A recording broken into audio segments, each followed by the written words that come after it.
Hello, hello, DM Geezer Jim here. Finally finishing up Chapter 7 of the 2024 Dungeon Master's Guide to Operation RTFM. Read the frickin' manual.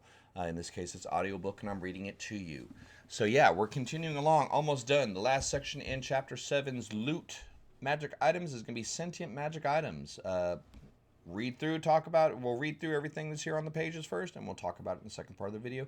Thank you for your time. Hopefully, you enjoy it. So, let's get to it. Sentient magic items. Some magic items have sentience and personality. Such an item might be possessed, haunted by the spirit of a previous owner, or self-aware thanks to the magic used to create it. A sentient item might be a cherished ally of its wielder or a continual thorn in the side. Most sentient items are weapons, but other kinds of items can manifest sentience. Single-use items such as potions and scrolls are never sentient.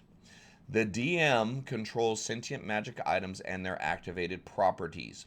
A bearer who maintains a good relationship with the item can access those properties. If the relationship is strained, a conflict can ensue. See the conflict section below.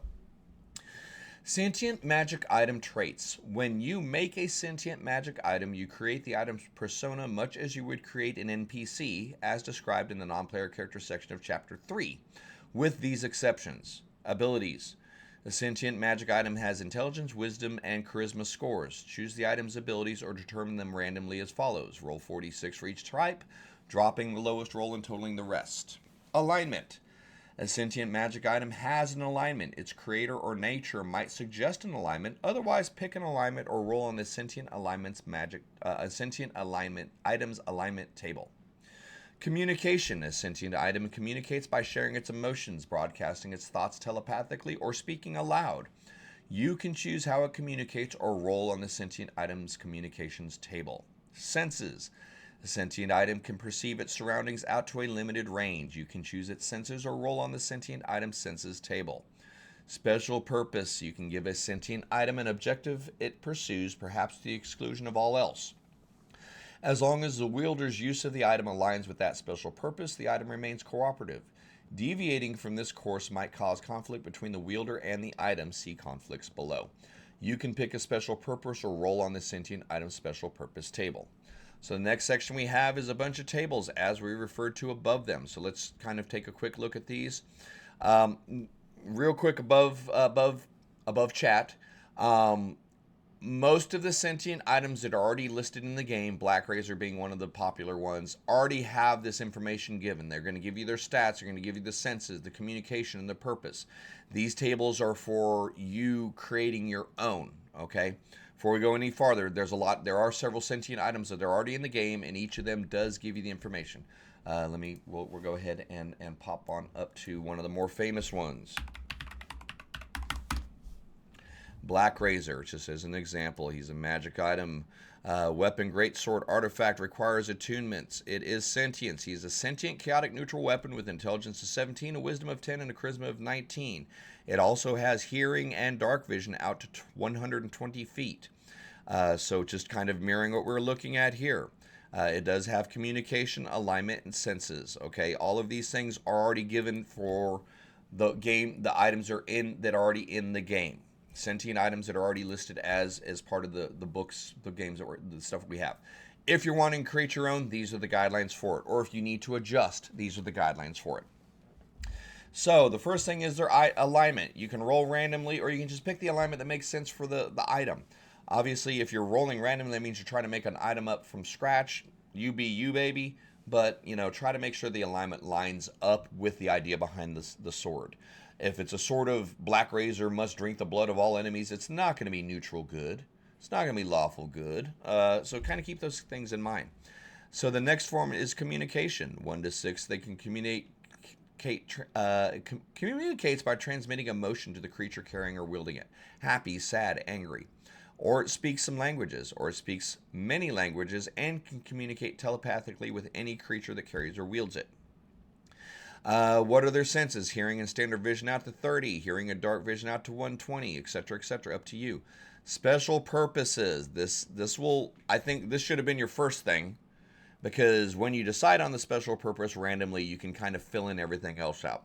An aligned item, it seeks to defeat or destroy those of a diametrically opposed alignment. Such an item is never neutral. or it's created for the bane of something, seeks to thwart or destroy a creature of a particular type, such as constructs, fiends, or undead. The item seeks its creator and wants to understand why it was created. The item believes it and its bearer have key roles to play in future events. It's a destiny seeker. Destroyer, the item craves destruction and goads its users to fight arbitrarily. Or it's a glory seeker, seeks renown as the greatest magic item in the world by winning fame or notoriety for its user. It could be a lore seeker, craves knowledge or determined to solve a mystery. It seeks to protect a different specific kind of creature, such as elves or werewolves. Or it seeks a soulmate, seeks another sentient magic item, perhaps one that's similar to itself. Or it could be a Templar base. The item seeks to defend the servants and interest of a particular deity. So these are the things that apply to a sentient magic item mechanically. The next section we're going to read is conflict. This is where it matters to your players. When the bearer of a sentient item acts in a manner opposed to the item's alignment or purpose, conflict can arise. When such a conflict occurs, the item's bearer makes a charisma savings throw, DC 12 plus the item's charisma modifier. On a failed save, the item makes one or more of the following demands. Chase my dreams. The item demands that its bearers pursue the item's goal to the exclusion of all other goals. Get rid of it. The item demands that its bearer disposes of anything the item finds repugnant. It's time for a change. The item demands to be given to someone else, or keeps me close. The item insists on being carried or worn at all times. If its bearer refuses to comply with the item's demands, the item can do any of the following. Makes it impossible for its bearer to attune to it. Suppresses one or more of its activated properties. Attempts to take control of its bearer, whereupon the bearer makes a charisma savings throw, DC 12 plus the item's charisma modifier. On a failed save, the bearer has the charmed condition for 1d12 hours. While charmed in this way, the bearer must try to follow the item's command. If the bearer takes damage, it repeats the save, ending on a success. Whether or not the attempt to control its bearer succeeds, the item cannot use this power again until the next dawn. So when you have an intelligent, all-seeking, life-sucking sword and you're not doing what it wants to do, it's just not going to sit there and pout. It's going to try to conflict with your players. This is, like I said, mechanically, this will pop up more often than anything else because, I'm not going to listen to a stupid sword tell me what to do. I'm not going to listen. That spear ain't got nothing on me. I'm going to do what I want to do. Charisma saving throws. Now, it's pretty interesting that a lot of the weapons are making charisma saves because most of our weapon users, most are not strong in charisma, so you can have some fun here. But ultimately, that's the end of Chapter 7. Woo-hoo-hoo! So it's kind of, that's the read-through. Let's kind of hash it back through and talk about it a little bit. Sentient magic items are typically of the artifact level. See the video beforehand when we spoke about how often artifacts should show up. Not very. So likewise, an intelligent artifact that has its own goals and its own personality and its own desires and its own purposes can easily conflict with the party. That's the whole point behind them.